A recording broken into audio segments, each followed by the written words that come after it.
Ok,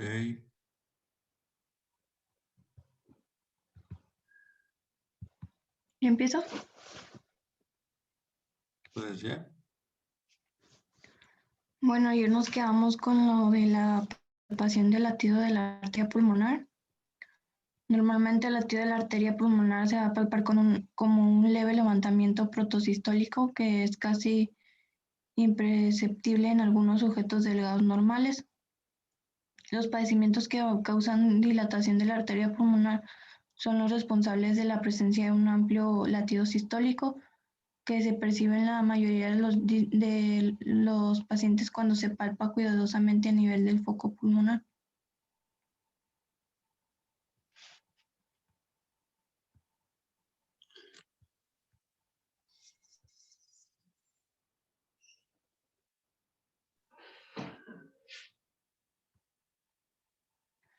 En la palpación de ruidos y chasquidos anormales, cuando una válvula cardíaca se cierra a una gran velocidad y su viaje se cierra desde su máxima apertura hasta la posición de cierre es muy amplia, el ruido conocido se intensifica hasta hacerlo palpable.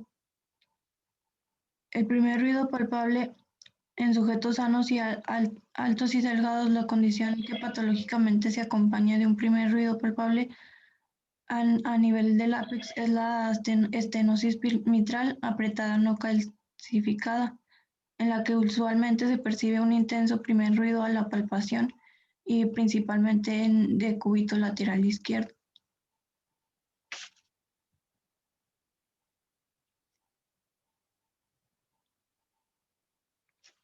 El segundo ruido palpable se palpa solo tenuemente a nivel del foco pulmonar. Por el contrario, un segundo ruido francamente palpable se puede encontrar en la grave hipertensión arterial pulmonar.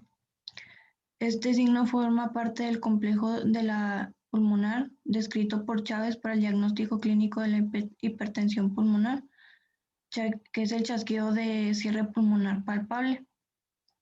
El segundo ruido aórtico no es palpable, aun cuando esté importantemente reforzado debido a la separación que hay entre la aorta y la pared torácica, la cual se va a incrementar con la sobredistensión pulmonar, razón por la que en el enfisema pulmonar se amortiguan incluso los fenómenos acústicos que se exploran en el foco artículo pulmonar.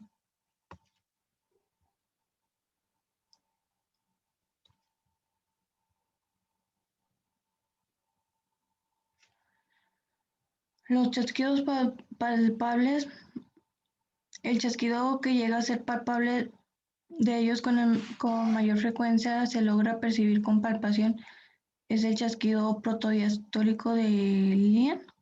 Sin embargo, como la pericarditis constrictiva se presenta cada vez con menor frecuencia en la clínica, este fenómeno se encuentra solo por excepción como ambos fenómenos son protodiastólicos y la mano puede sentirlos como un golpe fuerte pero muy breve que aparece después del levantamiento sistólico apical.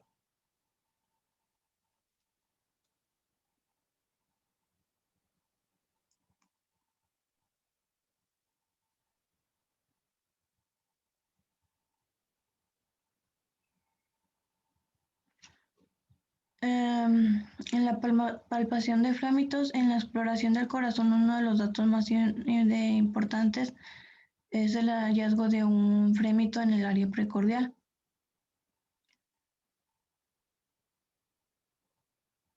Un soplo poco intenso no se va a acompañar de tril, mientras que uno intenso sí puede ser palpable y su timbre. Esta es la traducción de palpable de un soplo orgánico que puede provocar una enfermedad cardíaca. Las características que un soplo debe tener para acompañarse de frémito es la intensidad y el timbre. Los soplos rudos de tonalidad grave que se acompañan de frémito, una estenosis aórtica y la comunicación interventricular, mientras que los soplos suaves de alta tonalidad no tienen traducción palpable, como la insuficiencia aórtica y pulmonar.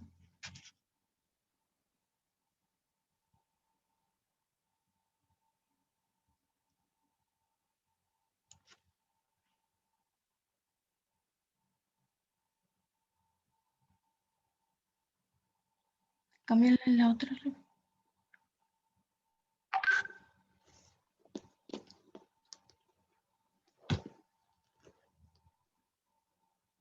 Se le fue la luz a Rebeca. Milagroso. Ay, ya vi.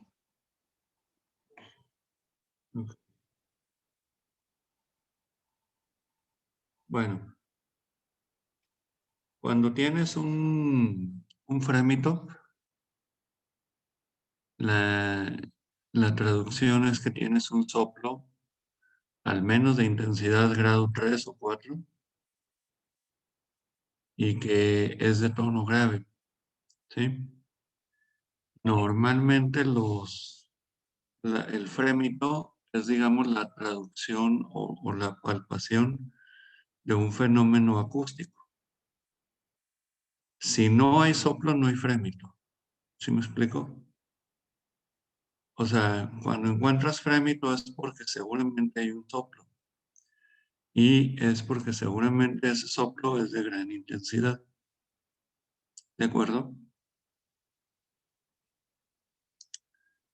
Ahora, la palpación del frémito se da en el mismo lugar que es el foco de auscultación.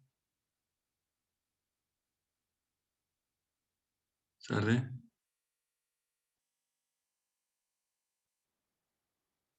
¿Se acuerdan de la localización de los focos auscultatorios?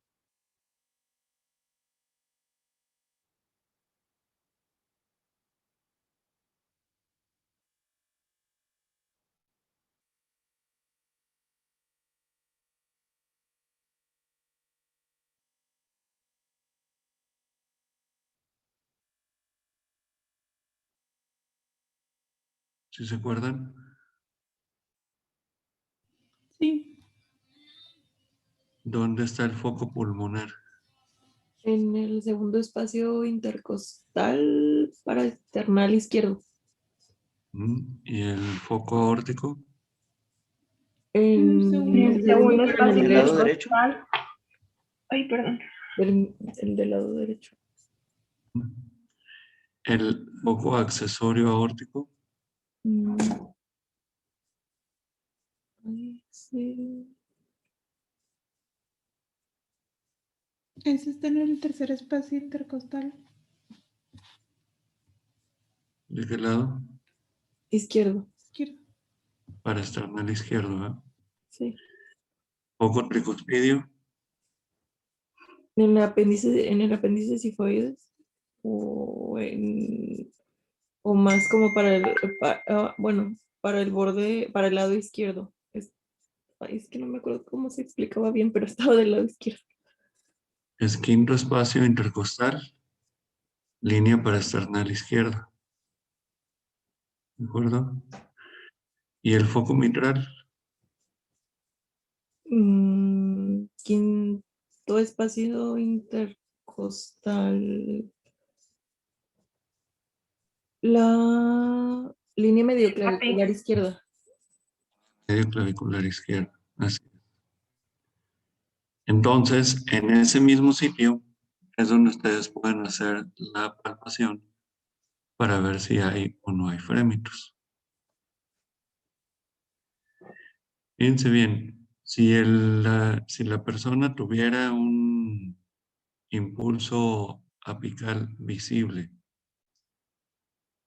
o si tuviera un impulso apical palpable, ese lugar del impulso apical sería el mejor lugar para escuchar el foco mitral. ¿Sí, sí me explico?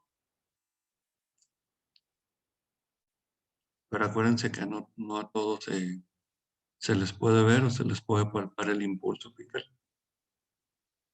¿Sí, no?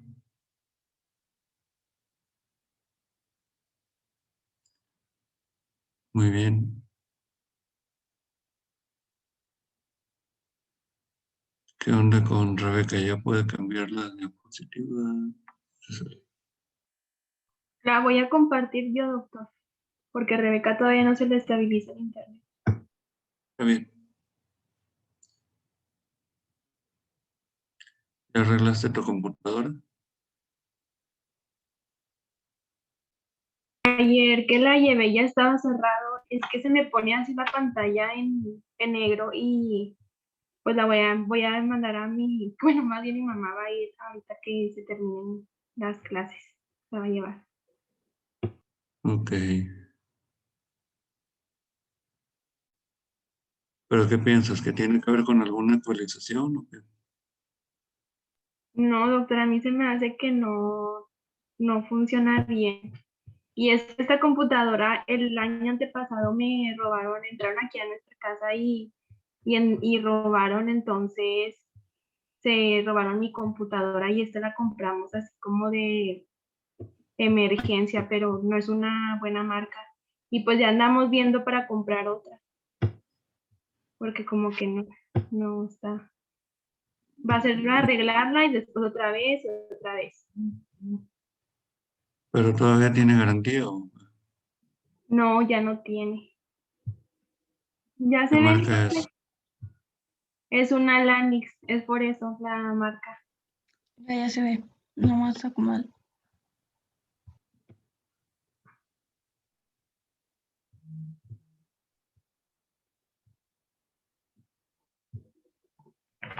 Ahí estaba Milagros. A ver, dale una para atrás.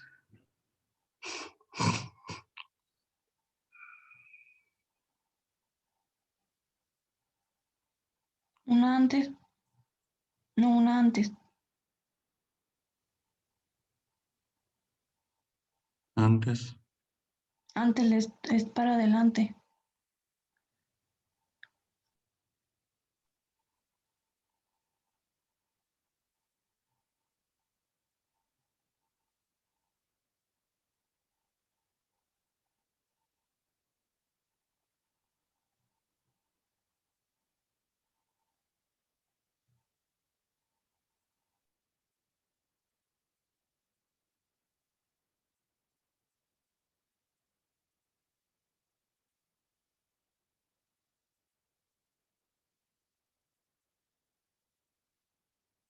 Ajá, ahí. Bueno, ¿quedó claro lo de la palpación de frémitos? O sea, vas a palpar un frémito solamente cuando hay un soplo, ¿sí? Si no, no vas a palpar frémito, de ninguna manera. Y la palpación del frémito es porque el soplo produce vibración importante y es lo que puedes palpar, ya sea con las yemas de tus dedos o con la base de tus dedos o con la eminencia tenar, ¿de acuerdo? Por eso les comentaba ayer a los chicos que hacen gym que usen guantes para mantener su sensibilidad intacta. Bueno, entonces continúa, Milagros, por favor.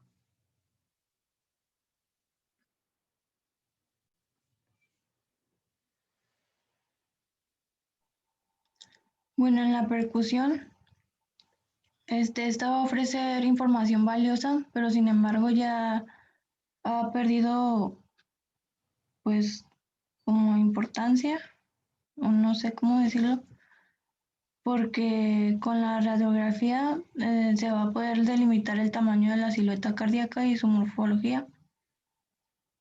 En la percusión cuidadosa del área precordial puede ayudar a delimitar los contornos del corazón y tamaño, especialmente en niños, que son en quienes en este procedimiento es superior al estudio radiográfico, ya que en este no se puede llevar a cabo una inspiración profunda con el vector los rayos X exactamente perpendicular al tórax y tal y como se realiza en el adulto.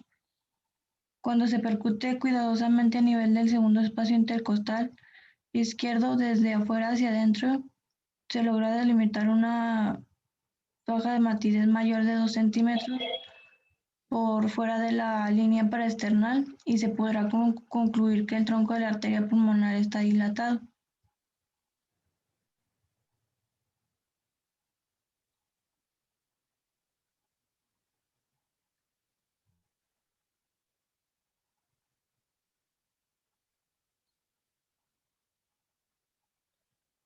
Bueno, en la auscultación, pues esta va,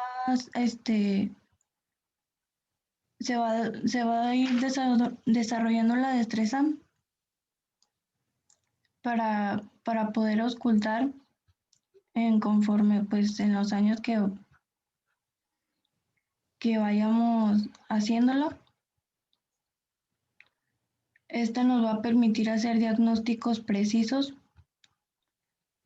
Los ruidos cardíacos van a suceder, el primer ruido van a suceder hacia por el cierre de las válvulas auriculoventriculares, que va a provocar la presión intraventricular que cruza la presión auricular y va a formar lo que va a iniciar la sístole auscultatoria.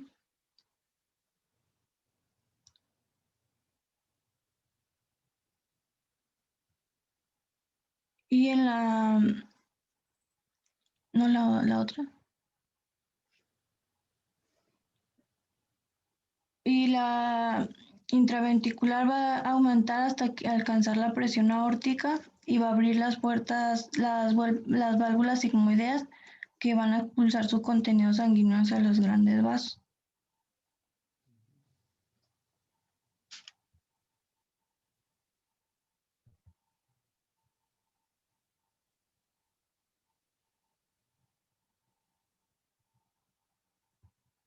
Cuando la presión de estas cámaras cae por debajo de los grandes vasos, va a venir el cierre de las válvulas sigmoideas que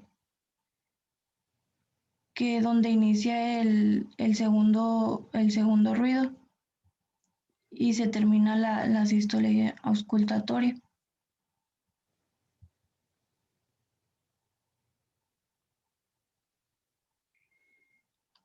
Ok. En la semiología del primer ruido se ausculta el ápex en decúbito lateral izquierdo, que es la posición de Pachón. En la intensidad del primer ruido depende de la posición que aguardan las válvulas de la mitral al final de la diástole. Así, cuando viene el cierre valvular se lleva a cabo desde una apertura máxima. El viaje de las valvas adquiere también una máxima aceleración y el primer ruido es intenso. Acontece especialmente cuando el PR es corto, cuando por existir gradiente de presiones entre la aurícula y el ventrículo izquierdo a favor de la primera, la válvula permanece abierta durante toda la diástole, como sucede en la estenosis mitral. Cuando el espacio PR es prolongado, como el bloqueo auriculoventricular de primer grado, el llenado ventricular al final de la diástole coloca las válvulas de la mitral casi en posición de cierre, lo cual favorece el apagamiento del primer ruido, ya que el viaje valvular es pequeño y no permite que dicho movimiento adquiera velocidad importante.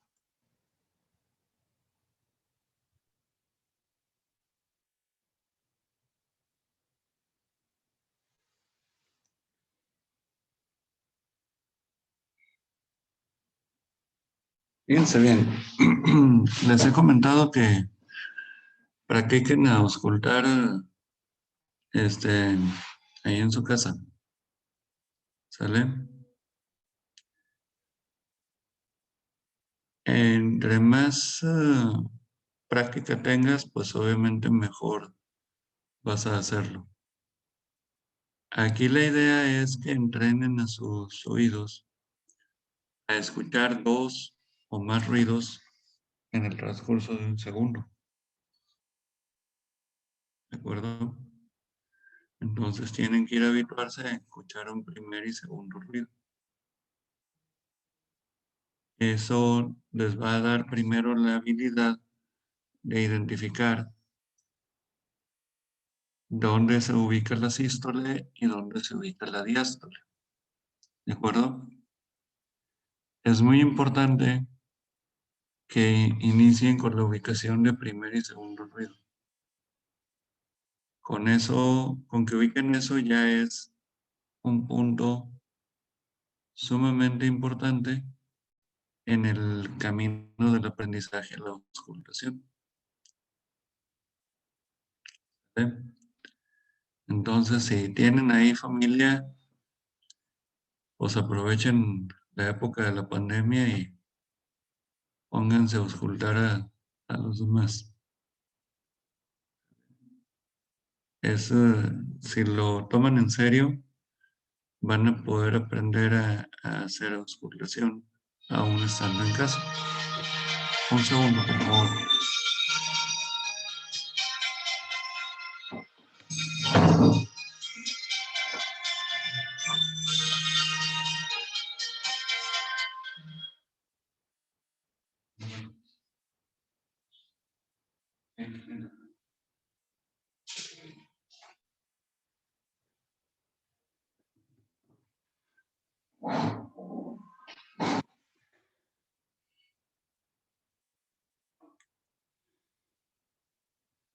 Entonces, la verdad es que la idea es que lo practiquen lo más que puedan, ¿sí? Y no esperen escuchar anormalidades en cada paciente que ustedes ven. ¿Sí me explico? Entonces, al inicio, con que aprendan a identificar el periodo de sístole y el periodo de diástole, es suficiente. Los ruidos cardíacos normales solamente tendrán presencia de un primer y un segundo ruido. En medio del primero y del segundo está la sístole y en medio del segundo y el primero está la diástole. Si escuchan un fenómeno agregado en esos periodos, pues eso es soplo. Dependiendo si es sistólico o diastólico, será la semiología y explicación de ese soplo. ¿De acuerdo? Muy bien. Continúa, Milagros.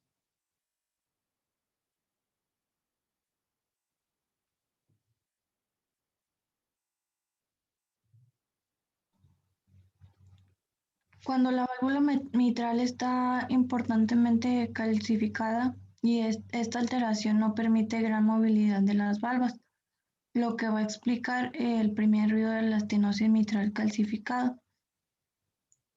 La misma semiología se va a aplicar para la válvula tricúspide.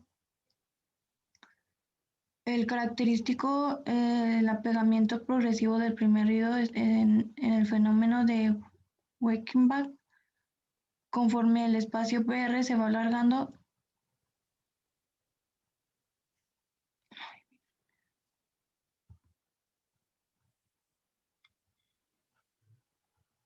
dale la siguiente.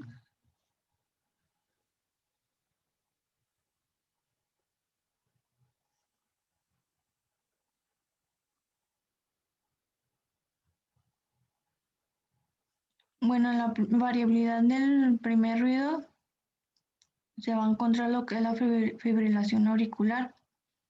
Esta arritmia hace que el llenado ventricular sea variable dependiendo de la duración de la diástole precedente. Así se podrá entender que cuando hay diástoles largas el llenado ventricular es mayor y la válvula tiene una velocidad de cierre pequeña, que es el primer ruido apagado después de diástoles largas. Mientras que por el contrario, después de diástoles cortas el llenado ventricular es menor y el cierre mitral se lleva a cabo desde su máxima apertura, hecho que genera un primer ruido intenso después de las diástoles cortas. Por lo tanto, en la auricular, el primer ruido, en la fibrilación auricular, el primer ruido va a ser variable.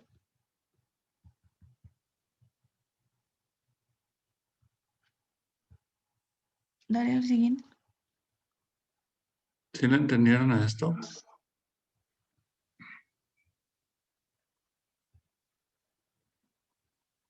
En condiciones normales hay un flujo a través de la válvula mitral constante, ¿no? Entonces eso hace que la apertura de la válvula mitral sea la misma latido con latido, ¿sí? A ver. ¿Sí le entienden a ese fenómeno? O sea, si siempre se abre lo mismo, el cierre va a ser igual, ¿no? entonces va a sonar igual. ¿Sale? Entre más alejada esté una válvula de otra al momento de cerrar, mayor será su ruido. ¿Está claro?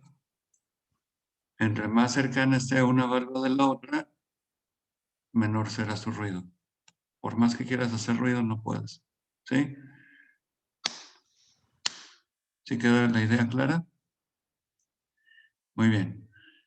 Si tienes una válvula que siempre se abre a la misma distancia, el ruido va a ser constante. Pero si tienes una arritmia como la fibrilación auricular, que en ocasiones se abre poco, en ocasiones se abre muchísimo más de lo normal,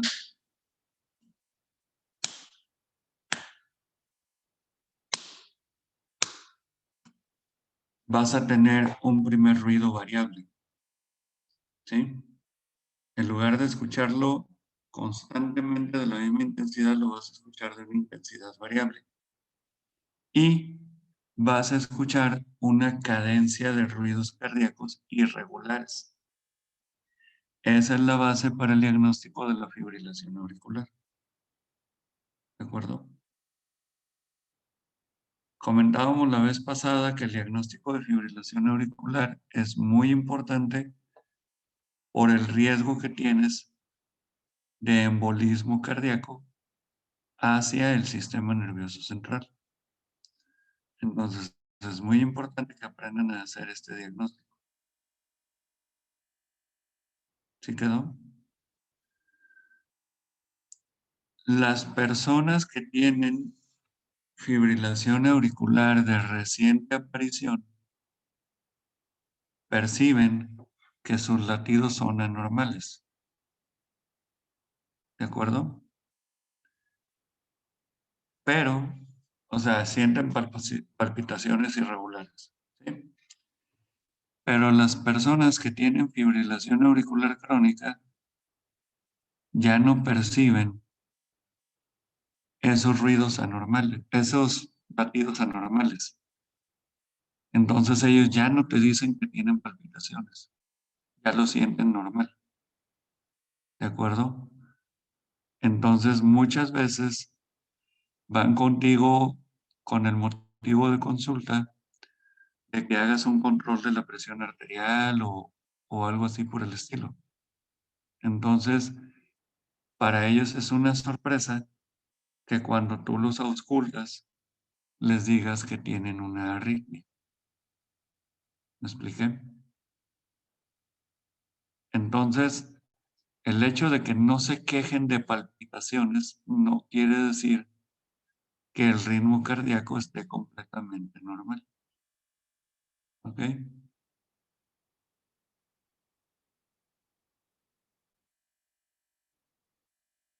Muy bien. Dale, Milagros.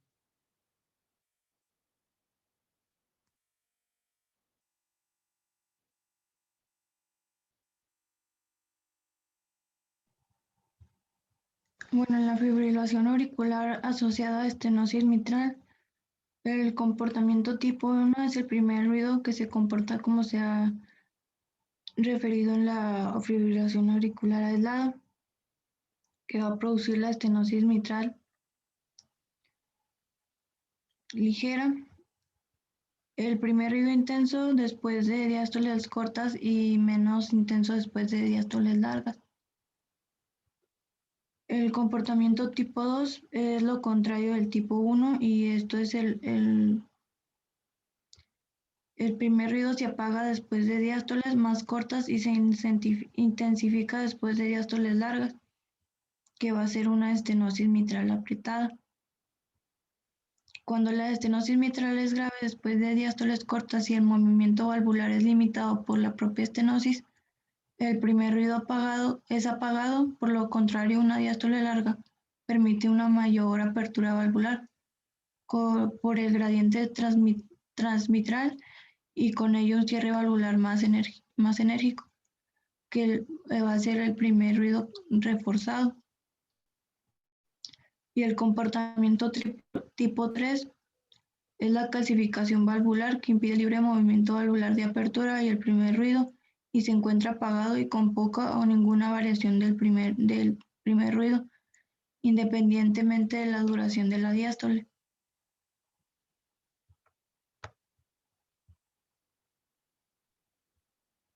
Dale lo que ¿Sí entendieron eso?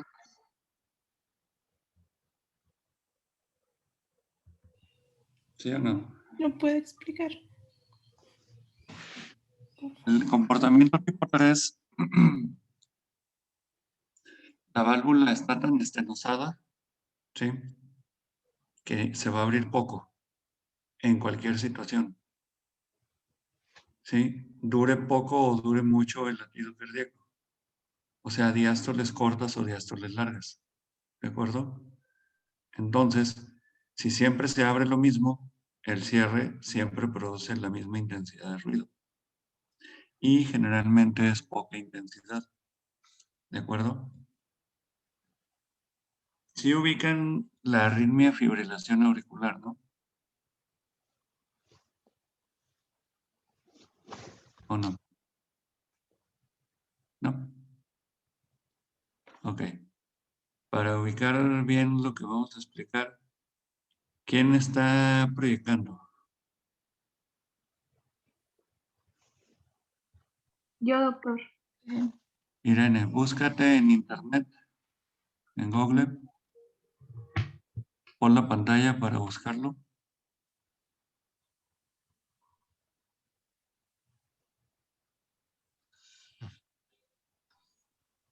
Lo voy a dejar de compartir, doctor. Es que ya se me está poniendo otra vez la pantalla así en negro y por eso no voy a poder ver. Ok, entonces, alguien que pueda compartir la pantalla y buscamos en Google. Yo la comparto. Espera. A ver, Fernanda.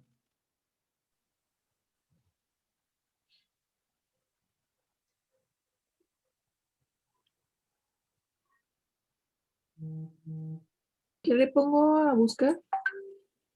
Ponle fibrilación auricular electrocardiograma y muéstrame las imágenes para decirles cuál es el más representativo.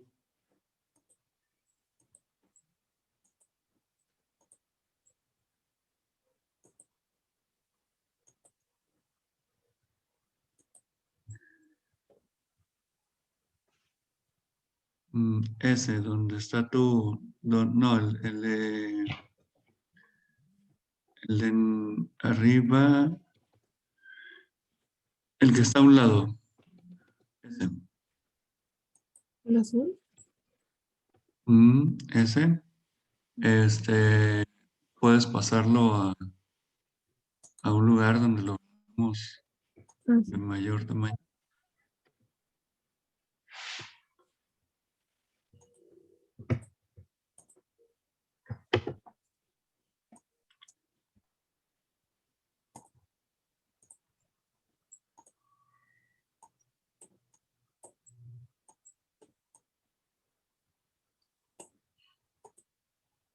ya. Vamos a verlo. ¿Sí se Ponlo en ve? pantalla. No, se sigue viendo tu página de Google. Mm, ya. ¿Sí se ve? Sí, muy bien. Fíjense bien, el trazo de arriba dice ritmo sinusal normal. ¿Sí? Entonces, si ustedes hicieran la apertura de un compás, ¿sí? Y ponen una punta del compás en una punta de R y la otra en la otra punta de R, ese espacio del compás les sirve constantemente para ir midiendo el RR, ¿de acuerdo? Y entonces vemos que el espacio que hay entre una R y otra es constante durante todo el trazo. ¿Sí quedó claro? ¿Sí? El diagnóstico electrocardiográfico de fibrilación auricular se da dos características. Uno, en primer lugar, no hay onda P. ¿Se fijan como el trazo de arriba tiene una onda P antes del QRS muy bien marcada? Señálala, Fernanda. La onda P. Se ve el de este, es que no me sale. Ahí, esa es la onda P. ¿Sí quedó claro? Ahora, fíjense como el trazo de abajo no tiene onda P. Tiene una onda completamente irregular, pero no llega a ser onda P. ¿Sí quedó claro?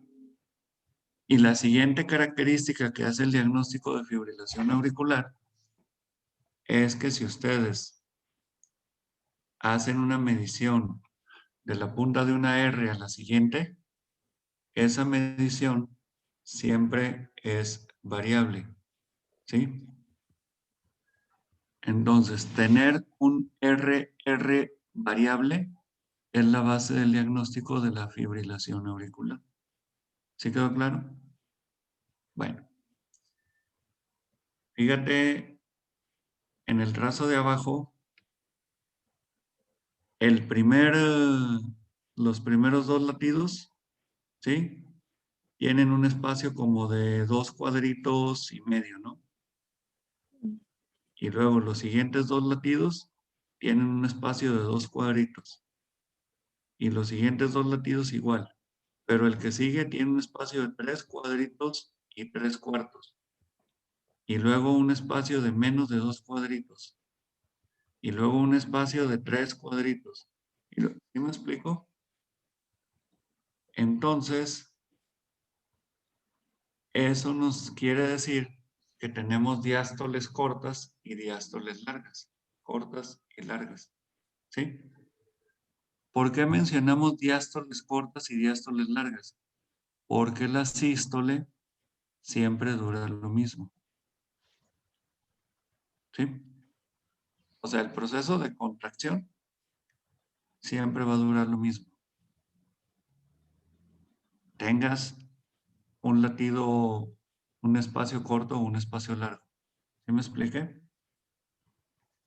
Lo que varía es la diástole. ¿Sí estamos claros? ¿Ya entendieron ahora sí lo que es variabilidad cardíaca? ¿Sí? Bueno, ahora imaginemos la válvula mitral. ¿Cómo vamos a escuchar la válvula mitral si tengo una estenosis mitral leve o no tengo estenosis mitral? La válvula se abre mucho y se cierra fuerte. ¿Sí queda claro? ¿Sí? Bueno, ¿qué pasa si yo tengo una válvula mitral con diástole corta? Se abre mucho y como casi no se ha llenado el ventrículo, la válvula sigue muy abierta. El cierre va a ser muy fuerte, muy ruidoso. ¿Sí? ¿Qué pasa si yo tengo una válvula mitral que no está estenosada y una diástole corta, se abre mucho y cierra fuerte? ¿Qué pasa si esa misma válvula que no está estenosada o es una estenosis leve, tiene una diástole muy larga? Como tiene una diástole muy larga, se va llenando el ventrículo, de tal manera que hace que se acerque la válvula mitral al cierre porque el ventrículo se llena mucho. Entonces, ¿cómo va a estar el ruido? Muy poco intenso. ¿Sí quedó claro? Esa es la explicación del primer, del primer tipo de presentación. Y el tipo número 2, yo tengo una válvula con mayor grado de estenosis. ¿Sí? Si tengo una estenosis y tengo una diástole corta, como está estenosada, se abre poquito. Entonces el ruido es mínimo. Pero si esa válvula estenosada tengo una diástole muy larga, el paso de la sangre por mucho periodo de tiempo obliga a que la válvula se abra un poco más y entonces el ruido ahora va a ser fuerte. ¿Sí quedó claro? Entonces se invierte el comportamiento. Ahora, si yo tengo una válvula calcificada, o sea, muy rígida por calcio, no importa si son diástoles largas o cortas, siempre se va a abrir la misma cantidad y se va a abrir muy poco. Entonces el primer ruido va a ser de poca intensidad. ¿Sí quedó más o menos claro? Repásenlo con lo que les expliqué ahorita y lo volvemos a platicar en la tarde. ¿Sale? Ok, doctor. Sale pues, chicos. Vayan a su siguiente clase. Nos vemos. Hasta la tarde, doctor. Bye. Bueno.